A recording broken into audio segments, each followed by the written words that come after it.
Mon nom, c'est Mui Bui, pharmacienne clinicienne associée. Ça fait 40 ans que je pratique au Canada comme pharmacienne et je suis maintenant sur le territoire Côte-des-Neiges et ma clientèle, c'est la plupart, c'est des immigrants.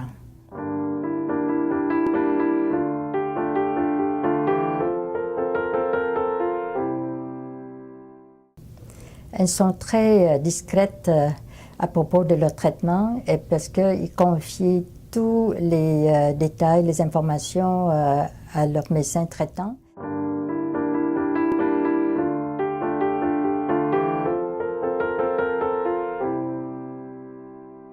Mais je fais mon possible pour leur expliquer les effets secondaires et aussi je leur dis de suivre leur traitement correctement. Et je suis à leur disposition pour toutes les questions concernant la pharmacothérapie et d'autres questions concernant leur maladie.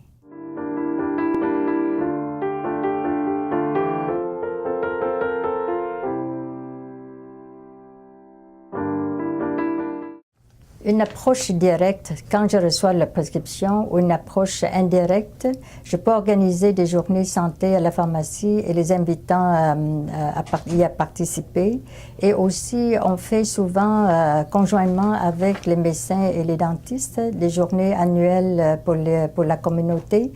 Donc, on peut s'adresser à ce sujet-là pour les femmes.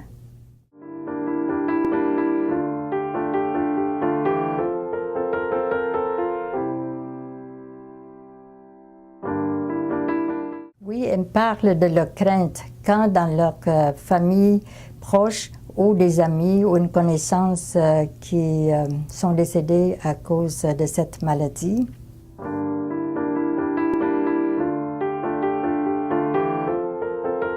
Je crois qu'il y en a des raisons suivantes. Soit qu'il s'agit d'un sujet tabou et qu'elles ne veulent pas montrer le cas aux autres, soit qu'elles ne sont pas au courant de prévention pour le cancer du sein, ou soit qu'elles ont peur le dépistage qui révèle qu'elle a une maladie, ou soit qu'elles ne comprennent pas l'importance d'une détection précoce qui pourrait sauver leur vie, ou soit qu'elles n'ont pas le temps.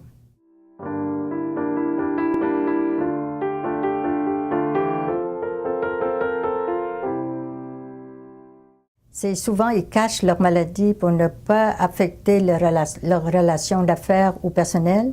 Elles comptent uniquement sur le support de leur famille directe et ne pas comprendre l'importance de la prévention ou le danger de cette maladie. C'est un sujet tabou, surtout quand on parle en public, et ne pas vouloir discuter leur maladie devant tout le monde parce qu'ils ont peur que ça peut nuire à leur traitement ou aussi c'est pour éviter le placotage. Et souffrir et se taire, ne pas vouloir parler de leur maladie par crainte de répandre des mauvaises nouvelles.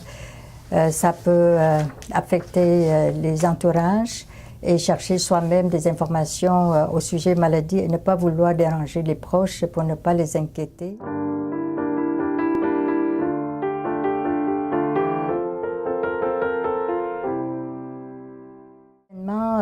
À côté de moi, c'est l'hôpital juif qui donnait souvent des programmes comme marathon ou offrir aussi les programmes dépistage cancer ou prévention cancer, comment dirais-je, les promotions sur le cancer du sein là, chez les femmes à chaque année. Nous, on distribue les pamphlets pour l'hôpital et aussi on sollicite les jeunes femmes qui participent à des marathons ou les donations pour les causes là.